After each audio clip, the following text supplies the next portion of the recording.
Assalamualaikum warahmatullahi wabarakatuh. Teman-teman semua, alhamdulillah ya, dengan baju yang sama, dengan tempat yang sama, karena videonya hari ini juga.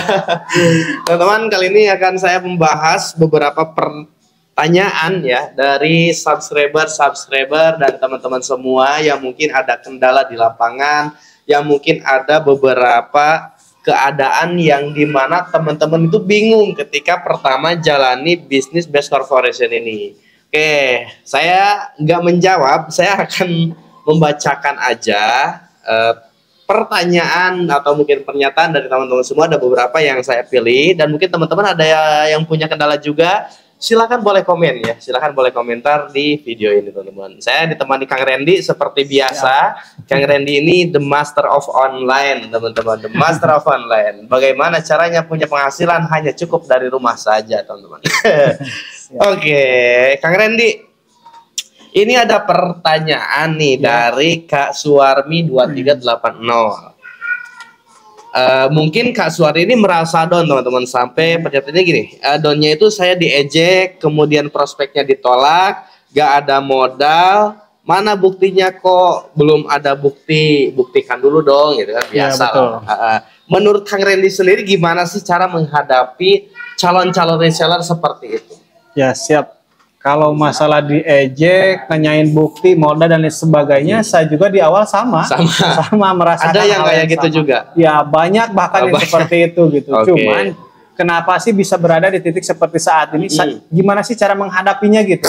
Kalau saya mah gini, karena niat kita untuk membantu kan, niat kita pengen membantu sebanyak-banyaknya orang supaya bisa merubah kehidupannya dan bisa mewujudkan impiannya. Ya karena kita niatnya ngebantu, ya mereka mau bilang apapun juga ya bodo amat gitu. Kalau prinsip saya kayak gitu, bodo amat. Karena kenapa? Ketika kita mengikuti komentar orang, mau menghina, ngejek dan lain sebagainya, orang tersebut bisa nggak menjamin kita sukses? Enggak kan? Mereka nggak bisa menjamin kita bisa berubah, enggak. Kalau misalkan nggak bisa menjamin, buat apa kita ngikutin komentar orang gitu? Kita fokus aja ke depan, ke apa yang harus kita lakukan. Karena kenapa? Mereka bilang seperti itu karena mereka belum tahu tentang bisnis ini. Mereka belum paham tentang bisnis ini. Nah, tugas kita gimana? Buktikan secepatnya. Buktikan secepatnya, bertindak dengan semaksimal mungkin. Dan belajarlah kepada mentor gimana caranya, langkah-langkahnya seperti apa. Oke, karena Kang Randy pun sama dulu ya, diejek sering gitu ya. Kemudian dibilang sama calon resellernya itu gak punya modal. Sebenarnya bukan gak punya modal kalau menurut kita, Kang Randy. Betul. Karena mereka belum paham aja apa yang kita lakukan, apa yang kita terangkan, apa yang kita kerjakan, mereka belum memahami. Nah, tugas kita sebetulnya adalah meluruskan dan memahami seperti apa PT Bis itu secara keseluruhan, Kang Ren. Oke, itu dari Kak Suwarmi. Berarti tugasnya adalah cepat buktikan dengan cara memperbanyak database-nya, teman-teman. Oke, yang kedua dari user, inilah pokoknya nanti saya sematkan aja. Don, karena ditanya kamu udah dapat apa dari bisnis ini, sambil dicuekin. Dahsyat, luar biasa ya, enak banget dicuekin ya. Sudah dapat apa aja, kalau masalah udah dapat apa ya, karena kan kita baru bergabung juga sebetulnya kita udah dapat. Kita kan mengeluarkan uang belanja produk kan. Ya, yang kita ceritakan kepada orang tersebut ketika mereka udah dapat apa, ya ini kita dapat produk. Karena kalau masalah berbicara penghasilan ataupun bonus, yang namanya baru join baru memulai, masa ya langsung dapat penghasilan gitu.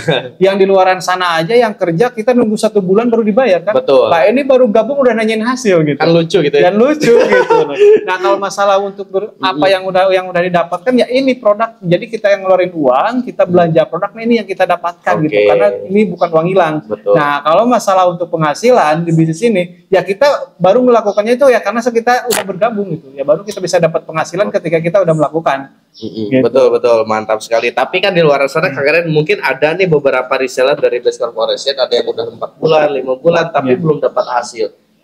Itu sebenarnya apa sih yang menjadi keluh kesah mereka? Mungkin Kang Randy ada reseller yang curhat ke Kang Randy, apa dari faktor belajar atau dari faktor database atau gimana? Nah, kebanyakan itu, orang di luar sana. Betul. Bahkan ada ya di tim saya juga yang merasa seperti itu. Nah, itu yang saya pelajari, yang saya pahami, kendala yang paling utama itu karena mereka itu nggak mau belajar, kurang belajar, kurangnya ilmu gitu. Kalau misalkan mereka sering belajar sama evaluasi, pasti mereka cepat untuk membuktikannya gitu. Betul. Nah makanya kenapa sih kita harus sering konsultasi kepada mentor supaya kita paham gitu. Oh ternyata kalau saya mah gini, hari ini melakukan, malamnya evaluasi.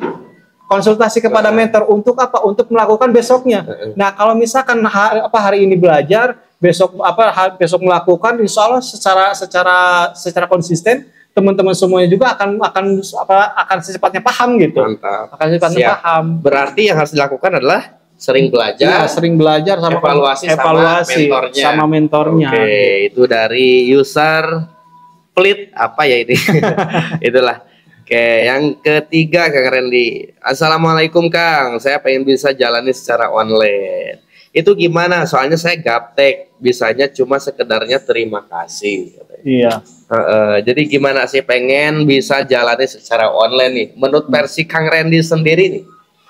Kalau masalah berbicara gaptek, saya juga sama di awal gaptek. Bahkan saya mau mau jalan ke Bisimi, saya kan lewat Facebook ya. Nah itu saya nggak bisa bikin aplikasi itu gitu, nggak bisa bikin akun itu. Saking gapteknya gitu. Saya dibikinin sama teman waktu itu. Karena kenapa? Karena kalau masalah gaptek, ya kita yang penting mau belajar gitu, mau belajar juga, kembali lagi ke kitanya. Jadi seberapa besar kemauan kita gitu. Ketika kita mau belajar, masalah gaptek itu udah gak ada lagi. Karena kenapa? Karena di sini ada bimbingannya gitu. Jadi ya itu yang jadi problem di bisnis ini. Kenapa sih mereka merasa seperti itu? Karena terlalu membatasi diri. Wah saya mah gaptek, saya mah gini kayaknya gini, ya akhirnya nggak melakukan gitu. Nah coba jangan pernah membatasi diri. Yang penting fokus ke tujuan. Teman-teman juga pasti akan ada inisiatif itu mau belajar, karena ketika mempunyai impian yang besar pasti nanti akan muncullah feeling bisnis. Oh saya tuh harus kayak gini, oh saya tuh harus kayak gini gitu. Betul. Berarti harus selalu melakukan aja gitu. Iya harus selalu melakukan dan melawan rasa batas diri Anda sendiri, mungkin gitu ya. Iya betul. Jadi buat apa sih itu dibatasi? Benar. Lawan bahasa Sunda nama adat kakurung ku iga gitu. Nah, seperti itu. Oke teman-teman, jadi jangan pernah merasa di dalam diri sendiri itu mungkin teman-teman ada yang merasa, wah saya gaptek, saya nggak bisa, saya ini. Banyaklah alasan negatif dan lain-lainnya. Nah terkadang salah satu pemikiran hal seperti itu menjadi mindset kita, teman-teman. Mindset kita yang akhirnya adalah menjadi kebiasaan, jadi habits kita. Akhirnya kita nggak mau melakukan, kita nggak mau belajar, kita nggak mau melawan rasa negatif itu dan rasa kekurangan itu. Oke, terima kasih Kang Ren. Lanjut lagi. Ada beberapa nih soalnya Kang Ren. Dari Kapurwaningsih nih. Gimana kalau udah ngisi formulir tapi nggak jadi gabung nih Kang? Pengalaman saya seperti itu, sudah 4 calon reseller tapi nggak jadi. Jadi intinya saya udah bukan 4 lagi udah. Sama gitu. Saya juga jangankan 4 bahkan udah bisa dibilang terbiasa lah. Karena kenapa sih? Nah kebanyakan pengalaman yang saya lihat di mitra-mitra yang lain, kenapa mereka merasa seperti itu? Karena fokusnya ke hasil. Jadi ketika ada yang ngirim formulir, wah saya mau dapat bonus nih, wah saya besoknya mau dapat bonus. Karena terfokus ke hasil, akhirnya mereka ngerasa down, ngerasa putus asa kok kayak gini. Padahal kalau misalkan berbicara ini ini udah ngisi formulir, itu belum tentu mereka gabung karena belum ada bukti transferannya gitu. Betul. Nah seperti itu. Nah gimana caranya untuk bisa menanggapi orang-orang yang seperti itu? Betul. Supaya kita meminimalisir. Iya, meminimalisirnya supaya nggak terlalu sakit hati. Gitu. Nah kalau saya pribadi gini, jangan fokus ke hasil. Jangan fokus ke hasil sekalipun udah ngirimin formulir juga. Karena niat kita menjalankan bisnis ini kan untuk ngebantu. Betul. Gitu. Kalau niat kita hanya sekedar pengen bonus sponsor 400.000 sehari, ketika ditolak ataupun ada yang PHP pasti kita sakit hati. Betul. Gitu. Tapi ketika kita niatnya pengen ngebantu, mau mereka gabung ataupun enggak ya bodo amat, yang penting kita udah melakukan apa yang seharusnya kita lakukan. Gitu. Jadi supaya apa? Supaya kita dapat pahalanya juga wasilah menjalankan bisnis ini. Kalau niatnya kita terus ngebantu banyak orang. Nah, jadi buat teman-teman semua, jangan terlalu fokus ke hasil, jangan terlalu fokus ke hasilnya supaya nggak terlalu down, nggak sakit hati gitu. Karena rata-rata orang yang fokus hasil capek sih sebenarnya ketika jalani prosesnya itu capek teman-teman. Berarti dalam artian menurut Kang Randy ini supaya kita meminimalisir tuh yang udah isi formulir supaya nggak muntaber misalnya kayak gitu. Kalau saya pribadi gini Kang Randy, lakukan PDKT-nya. Follow up kembali kan? Kembali. Nggak usah bahas bisnis lagi kalau saya. Nggak usah bahas bisnis lagi, tapi gali kebutuhan mereka supaya mereka itu nyaman. Iya betul. Ya contohnya kalau misalnya Kang Randy kalau udah nyaman dengan seseorang kan nggak mungkin ke lain hati kan.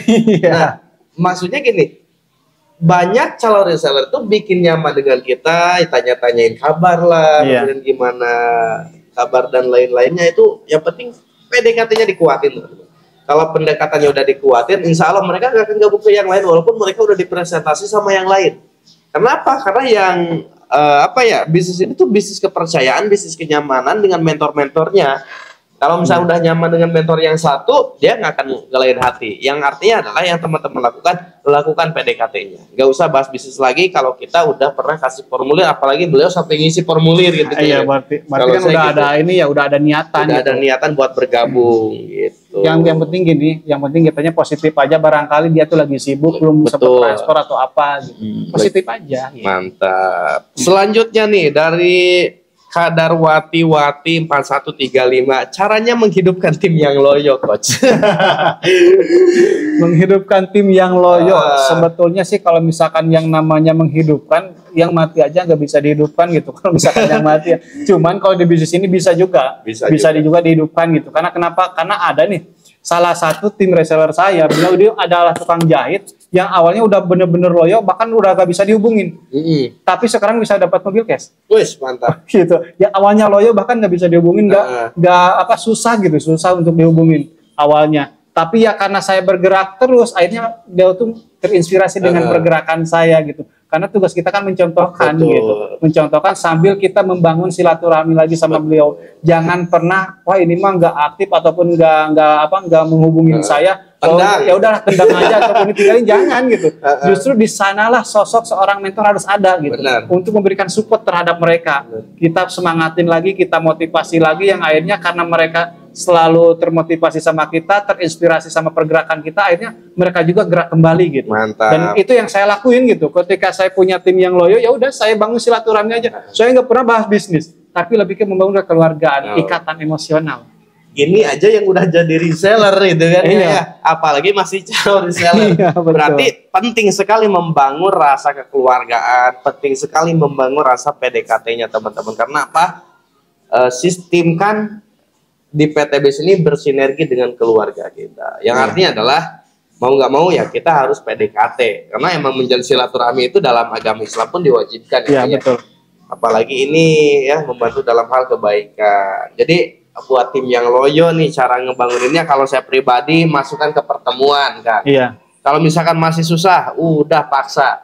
Kalau misalkan nggak bisa, kita sebagai pokoknya kita dulu yang melakukan. Betul. Sebelumnya kan udah dibahas di video yang tadi teman-teman. Kita yang melakukan, kita sebagai pokok jaringan, kita sebagai mentornya, kita sebagai kepalanya, ya kita nyontohin seperti yang Kak Randy tadi lakukan.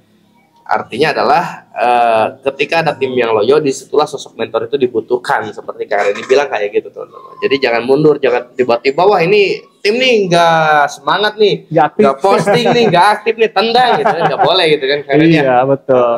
Oke, selanjutnya Kak Ren, terakhir nih dari Kang Mulyadi New. Saya pengen gabung, masalahnya belum lancar menggunakan HP. Kalau masalah nggak bisa ataupun belum lancar menggunakan HP, karena kan di bisnis ini kita nggak hanya sekedar di online aja gitu. Tergantung kitanya, kita nyamannya mau menjalankan dengan seperti apa. Kalau misalkan nggak bisa di online ya di offline gitu. Nah kalau misalkan kita nggak bisa di offline ya di online. Nah kalau misalkan nggak bisa dua-duanya gimana? Ya belajar gitu. Yang penting paksain belajar gitu. Iya, paksain belajar gitu. Jangan, jadi intinya gini, seperti yang tadi saya bilang, jangan pernah membatasi diri lah. Gitu. Jangan pernah membatasi diri. Mau kita nggak bisa di online, gimana saya gaptek? Ya udah offline aja. Kita tanyakan kepada mentor kita langkah-langkah offline seperti apa gitu. Nah teman-teman, ini luar biasa ya. Orang yang bergabung jadi reseller sebenarnya tidak menjamin semua sukses. Saya katakan sekali lagi, tidak menjamin semua sukses. Karena apa? Teman-teman yang sekolah aja di awal nggak menjamin muridnya itu langsung pintar, kemudian langsung lulus. Tapi ada tahapan-tahapannya ya Karen. Yang dalam artian ketika seorang orang tua memasukkan anaknya ke dalam sekolah, tugas mereka cuma satu, belajar. Ya.